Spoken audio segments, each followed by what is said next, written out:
నిజామాబాద్ జిల్లా జక్రాంపల్లి మండలంలోని సికింద్రాబాద్ జెడ్పీహెచ్ఎస్ పాఠశాలకు చెందిన 12 మంది బాలికలు ఆటోలో స్కూల్కు వెళ్తుండగా మధ్యప్రదేశ్కు చెందిన కారు ఢీకొట్టింది. ఈ ఘటనలో విద్యార్థులకు స్వల్ప గాయాలయ్యాయి. స్థానిక సర్పంచ్ తదితరులు విద్యార్థులను రక్షించారు. విద్యార్థుల తల్లిదండ్రుల ఫిర్యాదు మేరకు పోలీసులు వివరాలు సేకరించారు.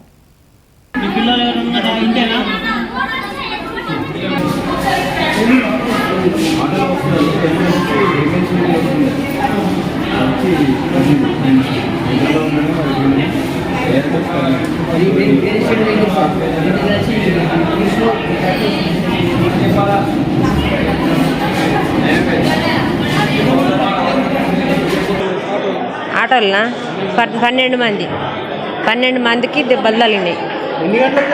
9:30 స్కూల్కి పోయేటప్పుడే జరిగింది.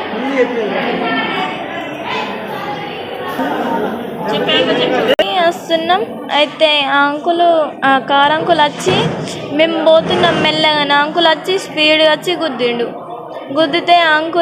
గుద్దితే మేము సాం దూరం పోయినాక ఆపిండు. అంకుల్ ఆపితే వెళ్ళడం జరుగుతుంది. ఆ టైంలో 9 గంటల ప్రాంతంలో కారు ఆటోని ఢీకొట్టడం వల్ల 11 మంది పిల్లలకి అస్తవస్తాయి. వాళ్ళు గవర్నమెంట్ హాస్పిటల్ నిజామాబాద్ తీసుకురావడం జరిగింది.